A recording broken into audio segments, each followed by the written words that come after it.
اوس مونږ ته یو قصه بیانو احسن القصص. نو په اسم تفضیل ټکي دا طالبان پوهیږي چې ډېره ښایسته قصه، یو خو حسن دی او یو احسن دی. نو حسن مانا ښایسته او احسن مانا ډېر ښایسته. یعنی چې زه اوس چا متعلق ویم چې ډېر ښایسته، نو به څومره ښایسته وي، او چې خدای ووایي په صیغې د اسم تفضیل سره چې ډېر ښایسته، الله نو چې خدای ولا زور ورکړي ډېر ښایسته، چا به څومره ښایسته وي. اے الله، نو د ځمکې په سر د یوسف غوندې ښایسته ډو پیدا شوی نه دی کنه. اوس ګوره یوسف جوړ کو، سنگار کو، دی روټۍ خوړه، د مصر جنکۍ دي او چاړې او مالټې په لاس کې ورکړي، په دې کې ناګانه یوسف پې راوویستو. چې راویویستو جنکو ته یې وی چې دا هغه یوسف دی چې تاسو پې ما بدناموئ. ای چې داسې ورته کتلې خړپ ټولو جنکو خپلې ګوتې غوڅې کړې او جنکو په یو آواز وویل چې والله ما هذا بشرا ولكن ملك کریم. والله کدا خو بنی آدم. زلیخی ادا شي دا یوسف. اوس یوسف نه درخواست دا کیږي چې ما ته لږ داسې وګوره. یوسف وی د غلام څه مجال دی چې آقا ته وګوري، د غلام مجال څه. اجینکو ته وی چې دی ما ته ګوري. اجینکو ورته یو ځل بیا مونږ ته روټۍ وکړم غواړه نو مونږ به درته څه چلو ښایو، دی به بیا تا ته وګوري. د جینکو مطلب دا و چې په دې چلې یو ځل بیا وګورو. په دې خبره پوهېږئ؟ په دې چلې یو ځل بیا وګورو. مړه کوټه کې ګیر کړی دی، منډې را منډې، لمنې پې شلولې ده، خاوند یې پې د پاسه راغلی. زلیخا ورته وایي چې هغه چا سره به څه چل کې ستا اهل سره چې دا د غلط اراده وه، ونیسه جیل ته یې بوځي. دی جیل ته لاړو، هغه بیماره ده. چې بیماره ده ډاکټر راغی نبض یې ګوري، ناجوړه ده صاحبه، د وزیر اعظم ښځه ناجوړه، ډاکټر یې نبض ګوري. زلیخا ورته وایي اثر بالین من برخیز نادان طبیب، اثر بالین من برخیز نادان طبیب، دردمند عشق را دارو بجز دیدار نیست. کجا شد سرو من یارب که در بوستان نمی بینم، شدم مشتاق چون بلبل گل ریحان نمی بینم. زما دارو علاج یوسف ته دارو لرکے گا. تاسو پوه شئ؟ عرض دا چې دا درد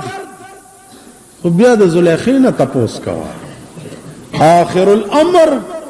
قصه خو ډېره اوږده ده، هغه چې زه دلته 2 کاله دیره شم نو درته به پکې خلاص کړم. ما په خپل جومات کې د یوسف سورت یوسف په 2 کاله کې خلاص کړم، په جمعو 2 کاله کې. ځکه زما عادت داسې ده نورې خبرې پکې ډېرې رایادې شي. غوږ کېږدي. آخر الامر د دوی واده وشو. چې واده وشو نو نیمه شپه د زلیخا تهجد ته پاڅېده. تهجد نو یوسف علیه السلام رستو لمنې نه ونیوه، وی لا وخت ډېر دی د تهجد، لمنې وشلېده. نو زلیخې ورته وی چې یوسفه دا هغه بدل خلاص شو چې ما ستا لمن شلولې وه، تا رانه منډې والې او ما ستا لمن بدل خلاص شو، تا هم زما لمن وشلولې. دویمه خبره دا ده چې یوسفه ته اوس ما ته وایې چې وخت ډېر دی او سمله، خو زه اوس ستا یوسف تابعداري نه کوم، زه به د هغه ذات تابعداري کوم چې چا ته زما غېږې ته راوستې. تاسو پوه شئ؟ زه به اوس د هغه ذات تابعداري کوم چې زه خو تا پسې لیونی یم چې چا ته زما غېږې ته راوست. اوس ګوره د هغه ذات تابعداري چې چا ته زما غېږې ته راوستې، نو څوک چې د چا غېږې ته راشي نو د خدای د دې نه لویه مهرباني بله نه وي کوي. ته چې په چا مین یې او هغه ستا غېږې ته راشي، دې نه لویه مهرباني بله څه کېدی شي؟ غوږ کېږده. اوس ابوبکر صدیق دپاره اجازت وغوښتی شو د روضې مبارکې نه چې یا رسول الله صدیق اکبر اجازت غواړي ستا پړن کېدو. روضې مبارکې نه آواز وشو چې رایې وړئ، رایې وړئ. تاسو به وایئ چې روضې نه څنګه آواز وشو چې رایې وړئ؟ دا اوس طالبانو کې هم داسې دغه راشوي دي، دا انګړه دنګړه. تاسو پوه شئ؟ انګړه دنګړه روضې نه فی الحال دا ذوقي څیزونه دي. دا واورئ، یو علم القال دی او یو علم الحال دی. څومره محنت او خواري چې د علم القال د پاره به 10 کاله 12 کاله 14 کاله کې، ٹھیک ده، او بیا به ته علم ظاهري زده کوې، خالی گردانی قدر بشي داسې. نو د علم الحال د پاره بم بیا 100 کاله شاګردي کوي. په دې خبره پوهې؟ علم الحال ذوقي شی دی، دا په کتاب کې نشته. دا به بیا کېږي څنګه چې مولوی هرگز نشد مولانا رو، تا غلام شمس تبریزی نشد مولانا روم. زبیچره دومره لوی سړی شوی نه وی چې ما د شمس تبریز غلامی نه وی کړی. هیچ حلوائی هرگز نشد استاد کار تاکہ شاگرد شکر ریزی نشد. هر که خدمت کرد و مخدوم شد، هر که خود را دید محروم شد. جوابت سوئے یو سودا بڑکی تادا که سودا او بیا بداوے چه شاد باش ای عشق خوش سودای ما، شاد باش ای عشق خوش سودای ما، اے طبیب جملہ علت ہائے. او د یار په عشق کې ډېرې ښې سودا زما خوشحاله اوسې، اے طبیب جمله علت هائے ما. ته زما د ټولو مرضونو دپاره علاج او دارو شي. یو سودا باندې چې بیمار شوې نور ټول مرضونه به درنه لاړ شي، ټول جک جوړ به به دا یو سودا به دې مړی. زما عزیزانو ابو بکر د پاره اجازت وشو د روضه اقدس نه. فی الحال ستا په دې ملک کې یو لوی محدث چې اوسم ژوندی دی، لوی محدث فی الحال ژوندی دی چې نن نه 15 کاله مخکې مدینه منوره ته روان او پلار کې د حرم خادم ولا مخ لراغه چې مال په نیم خوابي کې دا پټکه رسول الله را کړی دی چې دا دې سړی له ورک. 2 کاله وشو چې زه خبر شوم، زړه مې شین شو ورته پتلو راتلو راته ښیي نه، خو قصه یې راته پوره وکړه. دومره اثر مې پې واچولو چې قصه یې پوره راته وکړه او ښیي نه. ښیي ولې نه؟ ما ته یې وی چې زما په دې اخر عمر کې چې زما کور د بدعاتو اډه جوړه نشي. که خلقو ته دا پته ولګي نو راځي به دا دروازې او دا دیوالونه به صفوي، نو بدعات به چالو شي لہذا اجازت در تنشته چې زمانوال خو زماړه پړسیږي چې وې نه وې مال دغه اجازت روره زمانلو ته تیار نه یم رمی وزي تاسو پوه شئ نو عرض داو چې فلحال داسې خلق شتا چې د سردار کونین امانتونه ماته ګورئ دا قصیده برده دیتا برده ولی وی مور دی کینی او د قصیده برده غوندی قصیده خودی جوړه کی جوړه بکی یو ټکی به جوړ کی یو ټکی دغه سیمون سره په حج کې یو دلته به ډېرې ټوسې وشته اناناس مغستو دی یو دکاندار نو ما ورته وی چې فاتنی آخر یا شیخ نو ما ته وی چې بواحد ریال نه باثنين ريال باثنين ما نعطيك 2 ريال بل كان نعطيك 3 ريال بل 4 ريال فاتني نو زما مرګره ورته وی چې اے دیگر یعنی دل یو اناناس بل ورکوي دیگر هغه ورته چې اي شین دیگر ما اعرف دیگر حرام ابن حرام کنزلی مرتګه ډېر تند خلق دی نو مال خوار شل ته ډېر ټوسی ولې دلته عرب سره یو خبره په عربي کې نشي کولی تاسو تم که سړی راشي کنه چې ملا صاحب د عرب راغلی دی د سره یو څو خبرې وکړه بیا به ستا د شان پته لګي چې ته ورته چې دیگر تاسو پوه شئ نو په حرام کښېنئ بې وخته بانګونه مه وایئ دا علم الحال چې دی دا ذوقي شی دی په دې کې کسب کول غواړي اوس ګوره قصیدې بردې والا چې ویلي دي چې جاءت لدعوته الاشجار ساجدة تمشي إليه على ساق بلا قدم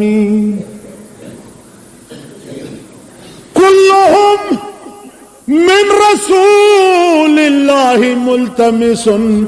غرفا من البحر او رشفا من الديم تاسو درو خبرې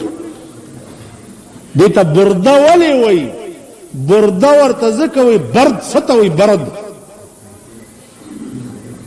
یخوالی ته نه وی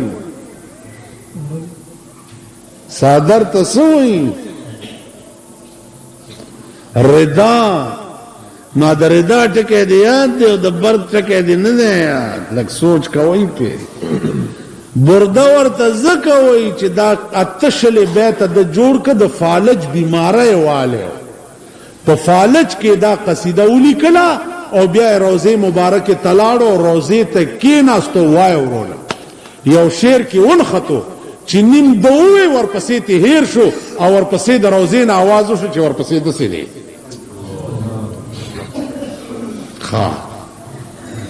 چې قصیده اخلاصه کنه خوب ولا راغی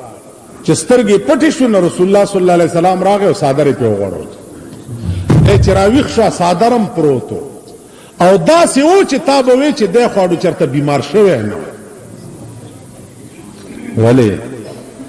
که د فالج مرض په نیروبیان ستنو لرې کېدی شي نو د رسول الله په صادر نشي لرې کېدی الله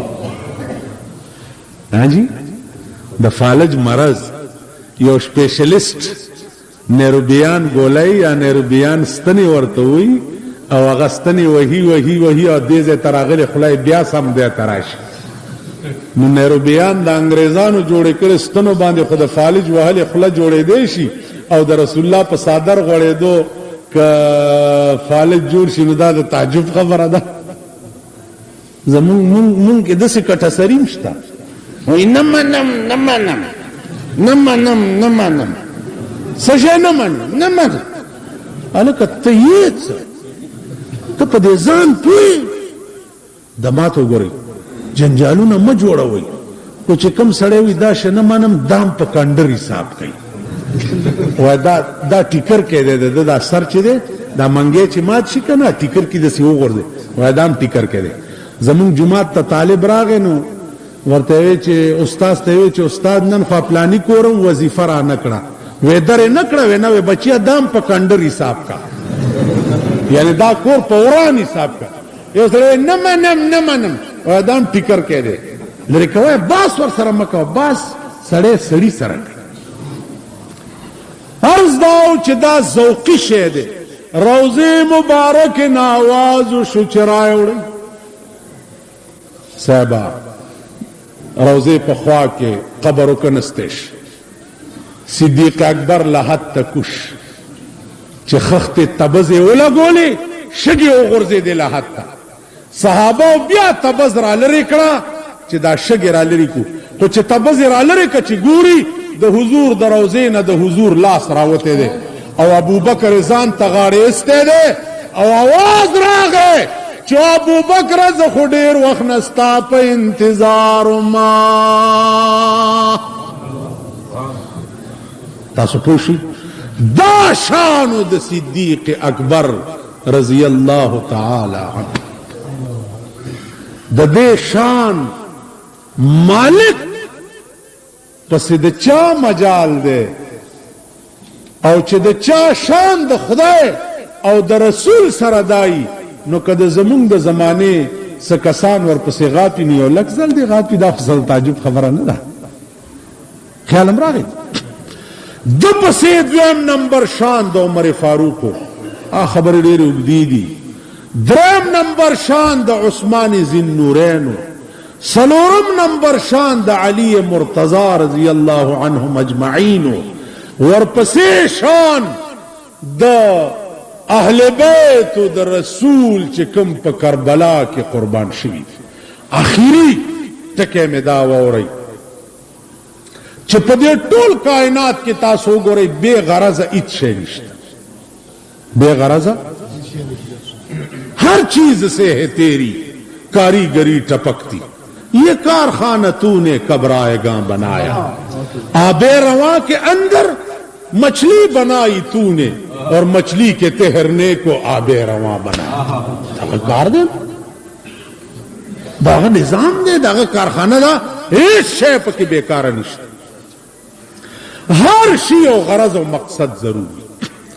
دا کربلا دا واقعی غرض و مقصد سو او مونږ څه پوه شوي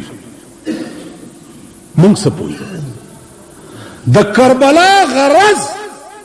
یو هغه کوم پیشکشو چې یزید امام ته نو کړی کوم شی چې یزید امام ته نو ورکول لیکن امام څه وی چې نه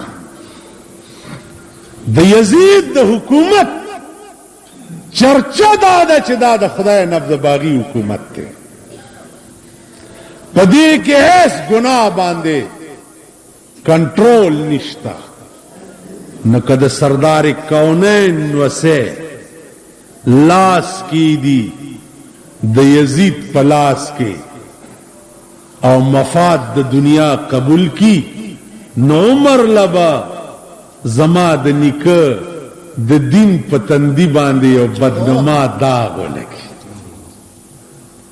خواجہ معین الدین چشتی رحمت اللہ علیہ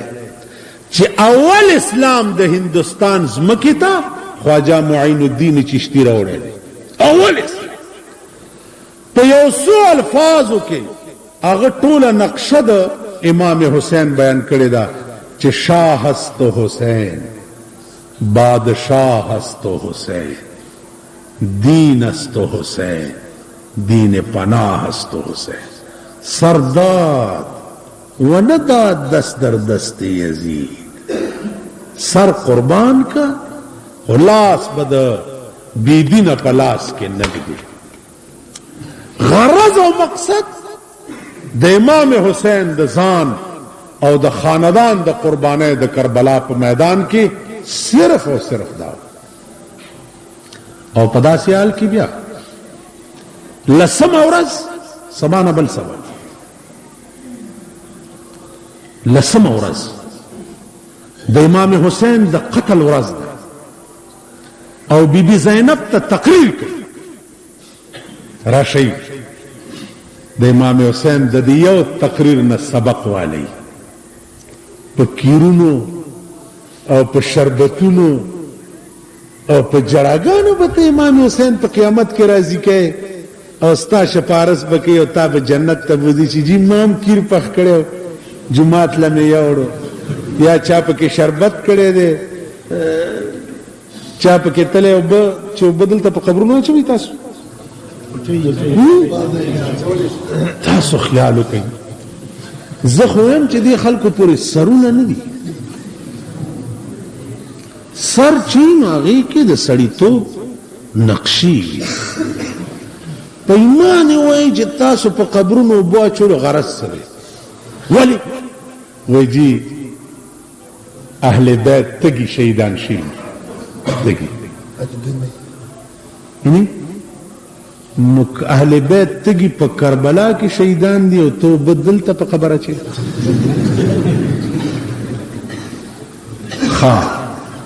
شهیدان اغي دي او په خپل مړ واچي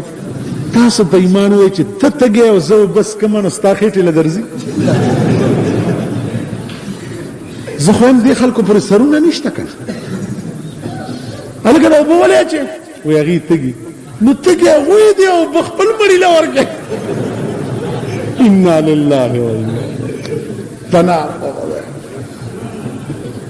دا زمونږ عقل دی دا زمونږ سوچ ښه ما ته وګوره کیر دی ولې پوخ کړی وایي جي دا امامان ما ته ګوره ان فی الجنة نهرا من لبن ان فی الجنة نهرا من لبن لعلی وحسین وحسن شهیدان تخو ولا تقولوا لمن يقتل في سبيل الله اموات بل احياء عند ربهم يرزقون فرحين بما آتاهم الله من فضله اخو د جنت په نعمتونو کې سیراب ګرځي لګیا دي او ته دلته ورپسې کېناسته او د ګوړې شربت ته کړی ډولاګی نه دی ګلونه هم تاو کړي دي خیال راغی که ډولاګی نه ګلونه تاو کړي د ګوړې یعنی ته ځان له د ګوړې سکې چې حسنینو پورې د ګوړې شربت لګي ځان له خو هغه روح افزا هنجي سکواشونه علا علا او دلته د خالی چینی وړه امام حسین پسې تنه لتا په دا مینا تا په دا محبت باندې لن تنالوا البر حتى تنفقوا مما تحبون کنه نو نه په قرآن عمل کوئ نه په امام حسین کوئ نه په ابو بکر کوئ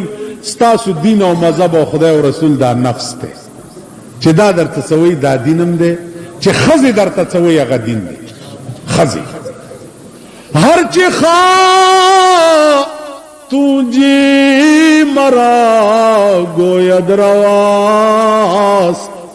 حکم خاتون جیز حکم رب ماست اکبر کبھی دبے نہیں برٹش کی فوج سے شہید ہو گئے ہیں وہ بیگم کی نوچ سے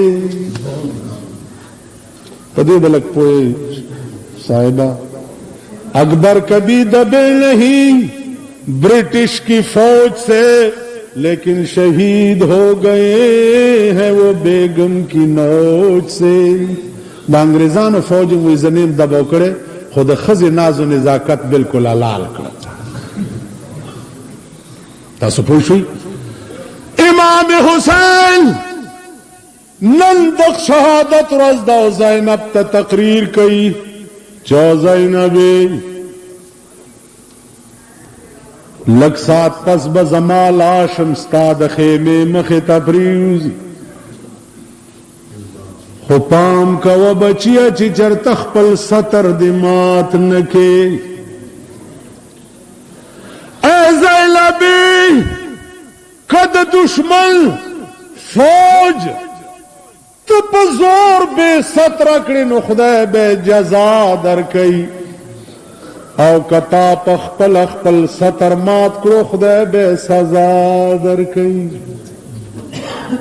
یو خدا چې زمرشه او د دشمن فوج په خیمو حمله وکي او تبه سترش نه دې به اجر درته ملي او که په خپل رضا راوته او ستر دې مات کو نو سزا به درته امام حسین خو په دغه وخت کې خپل خور ته د ستر تلقین کولو زمون خزه خو مونږ د خپل الله سزان سره سینماګانو ته ویځي پکور کې ورته وی سی آرونه لګو ټلویزیون مستقله سینما ده اخو 24 غنټې راته پکور کې لګیدلی ته ما ته وایا چې د چا پکور کې انګریزي فلمونو کې دا ډرامې چې کیږي او انګریز او مې سره داسې غاړي وزي او بیا داسې غاړي وزي او زمونږ لونه او ښځې ورته ناستې د غیړه کې به څه راځي د غیړه به څه وایي چې دا زما چړوس خو ما سره داسې نه غاړي وزي دا وګوره دا هم ښځه دا سړی څنګه ور غاړي وزي عقل خوري چرته سړیتوب هم په دې ملک او په دې قوم کې راځي او که نه